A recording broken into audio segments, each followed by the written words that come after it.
विटा पोलीस पुन्हा आले चर्चेत। धमाकेदार कामगिरी करत तब्बल 25 मोबाईल केले जप्त। एकूण मुद्देमाल 3,25,000 रुपये।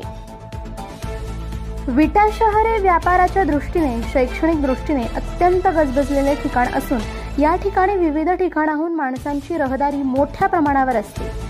बाजारातून, बस स्थानकावरून अशा गर्दीच्या ठिकाणावरून मोबाईल चोरीला जाणे, गहाळ होणे असे प्रकार वारंवार घडत आहेत। त्यातच मोबाईल गहाळ झाले त्याच्या अनेक फिर्यादी विटा पोलिसात नोंद होत्या। त्यानुसार विटा पोलिसांनी तांत्रिकदृष्ट्या माहिती उपलब्ध करून राज्यभरातून अनेक जिल्ह्यातून तब्बल 25 मोबाईल हस्तगत केले। या मोबाईलची एकत्रित किंमत तब्बल 3,25,000 रुपये इतकी आहे। सदर मोबाईल पोलिसांनी ताब्यात घेऊन त्यांच्या मूळ मालकांना परत दिले। पोलिसांनी केलेल्या या कामगिरीचे सर्व स्तरातून कौतुक होत आहे।